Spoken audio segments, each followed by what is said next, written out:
ሰላም ውድ ቻናሌ ቤተሰቦች፣ በዛሬው ቪዲዮአችን በማርሻል አርት ፊልሞች ኮከብ የሆነው የተወዳጁ አክተር ጃኪ ቻን ባዮግራፊ እንመለከታለን።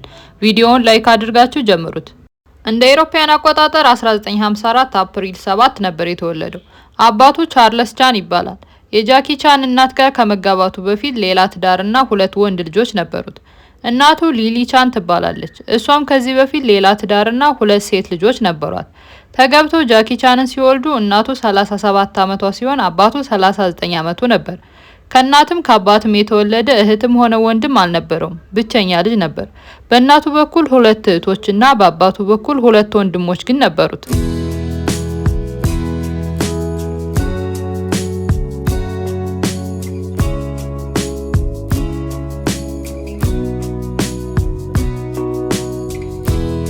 እናትና አባቱ ሆንግ ኮንግ ውስጥ ለሚገኘው ፍሬንች አምባሳደር መኖሪያ ቤት ውስጥ ይሰሩ ነበር።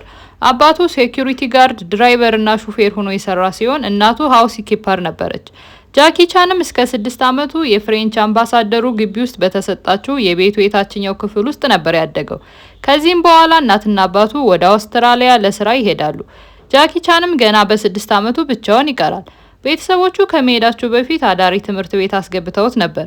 ይህ ትምህርት ቤት እንደ ማንኛውም ትምህርት ቤት አልነበረም። ጥብቅ የሆኑ ህጎች ነበሩት። ከትምህርታቸው ጎን ለጎን ኩንጉፉ፣ አክሮባቲክስ፣ አክቲንግ፣ ሲንጊንግ እና ዲሲፕሊን ይሰለጥኑ ነበር። በቀን ከ10 እስከ 19 ሰዓት በስልጠና ያሳልፉ ነበር።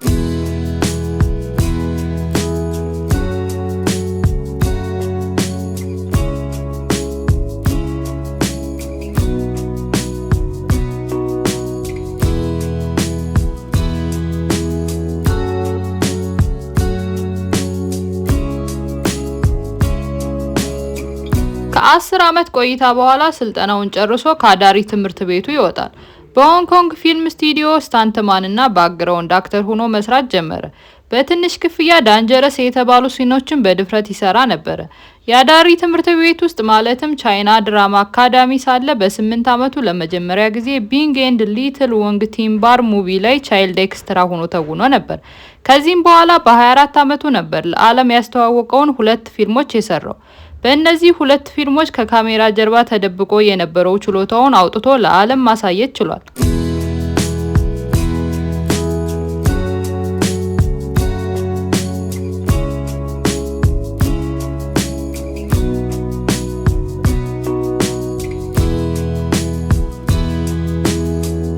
በ26 ዓመቱ ከተወዳጁ አክተረስ ጆዋን ሊ ጋር የፍቅር ግንኙነት ጀመረ። የተዋወቁት ዘ ስቶሪ ኦፍ ኤ ስሞል ታውን ሙቪ ላይ ነበር። እዚህ ፊልም ላይ ሁለቱ ካራክተሮች ፍቅረኛሞች ነበሩ። ይህንን የፊልም ፍቅር ወደ እውነተኛው ዓለም አመጡት። ከ2 ዓመት ቆይታ በኋላም በ1982 እንደ አውሮፓውያን አቆጣጠር ተሞሽረዋል።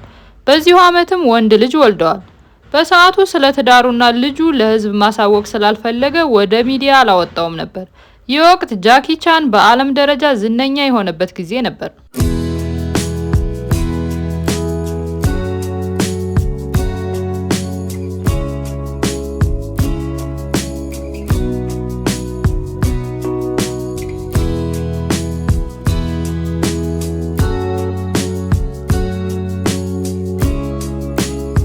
ከሚስቱ ጋር ምንም እንኳን ፍቺ ባይፈጽሙም ከ17 ዓመት በኋላ ከትዳሩ ውጪ ከአክተረስና ሚስ ኤዥያ ከሆነችው ኤሊያን ጋር የፍቅር ግንኙነት ጀምሮ ነበር።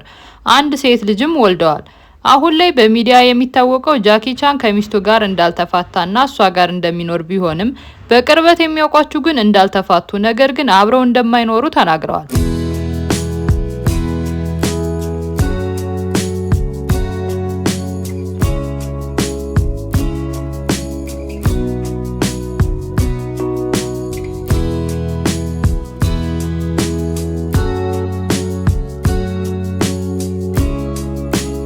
አሁን ላይ ወንድ ልጁ 44 ዓመቱ ነው። አክተርና ሲንገር ነው። በ2014 እንደ አውሮፓውያን አቆጣጠር ጋር በተያያዘ ክስ ተመስርቶበት ነበር።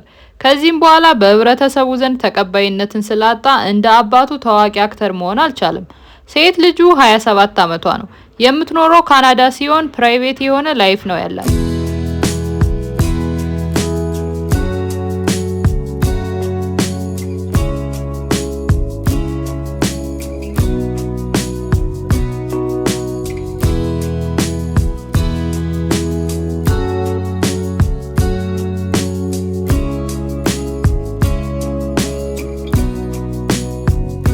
ቻን አሁን ላይ 72 ዓመቱ ነው። ባለቤቱ ጆአሊ 73 ዓመቷ ነው።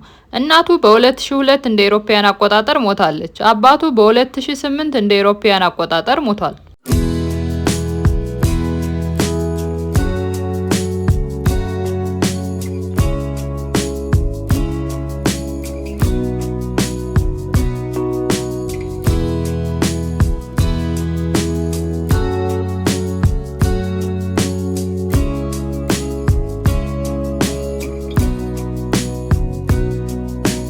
ጃኪ ቻን እስካሁን በሰራቸው ፊልሞች ላይ ሪል ስታንትማን ነበር። ምንም አይነት ስታንት ዳብል አልተጠቀሙም። በዚህም ስራው በጣም ብዙ ጉዳቶች አስተናግዷል። ከነዚህም መካከል በ1986 አርመር ኦፍ ጋድ ፊልም ሲሰራ የራስ ቅል ስብራት አጋጥሞት ነበር። ማለትም አጥንቱ ተሰብሮ ብሬን ውስጥ ገብቶ ነበር። ከሞት የተረፈበት ከፍተኛ አደጋ ሲሆን አሁንም ድረስ ራስ ቅሉ ውስጥ ሜታል ፕሌት ይገኛል። የአጥንት ስብራት ብዙ ጊዜ አጋጥሞት ነበር። ከነዚህም መካከል የጎድን አጥንት ስብራት፣ የእጅና የእግር ስብራት፣ የአፍንጫና የጉንጭ አጥንቶች ስብራት ካጋጠሙ ስብራቶች ውስጥ ይገኛሉ። ዋየር ስታንት በሚሰራበት ሰዓት የተለያዩ የሰውነት ክፍሎቹ በእሳት ተቃጥለው ነበር። አሁን ላይ ቢሆን በተለያዩ ቴክኖሎጂዎች ተደግፎ መስራት ስለሚችል ጉዳቱ አይደርስበትም ነበር። በዛን ጊዜ ሆንግ ኮንግ ፊልምስ ለሴፍቲ ኢኩዊፕመንት ስለነበራቸው ይህንን ሁሉ ጉዳት ሊደርስበት ችሏል።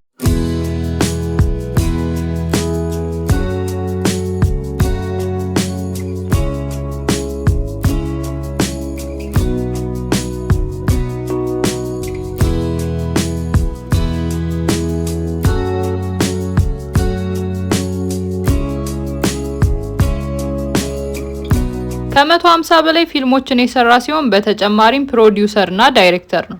ከ1970ዎቹ እስከ 1980ዎቹ እንደ አውሮፓውያን አቆጣጠር ለሰራቸው ፊልሞች በሺዎች የሚቆጠሩ ዶላሮች የተከፈሉት ሲሆን ከ1990ዎቹ እስከ 2000 ለሰራቸው ፊልሞች በሚሊዮን የሚቆጠሩ ዶላሮች ተከፍለውታል። በቅርቡ ለሚሰራቸው ስራዎች ከሚሊዮን ዶላር ክፍያ በተጨማሪ የፊልሙ የትርፍ ተካፋይ ነው። እንደ 2026 ሪፖርት 600 ሚሊዮን የአሜሪካ ዶላር ኔት ወርዝ አለው። ከፊልሙ በተጨማሪ የማርሻል አርት ብራንድ እና የማስታወቂያ ስራዎችን እንዲሁም የተለያዩ የሪል ስቴት እና ሬስቶራንት ቢዝነሶችን ይሰራል።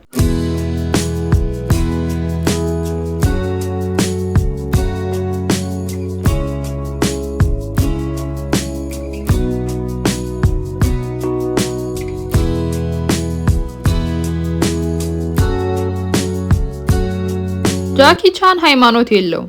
የተለያዩ ኢንተርቪዎች ላይ ቡዲዝም እና የቻይና ትራዲሽናል እምነቶችን እንደሚያከብራቸው የተናገረ ቢሆንም እሱ ግን ከማክበር የዘለለ ነገር እንደማያደርግና የየትኛውም ሃይማኖት ተከታይ እንዳልሆነ ገልጿል። አሁን ላይ ክብደቱ 70 ኪሎ ግራም ሲሆን ቁመቱ 1.74 ሜትር ነው። በሆንግ ኮንግ፣ በቻይና ቤጂንግ እና በሎስ አንጀለስ አሜሪካ መኖሪያ ቤቶች አሉት። እስካሁን ድረስ በትወናው ዓለም ውስጥ ይገኛል። በቅርቡ ፌብሩዋሪ 17 2026 ላይ በወጣው ፓንዳ ፕላን ዘ ማጂካል ትራይፕ ላይ ተውኗል። የፊልሙ ጀነር አክሽን ኮሜዲ ነው።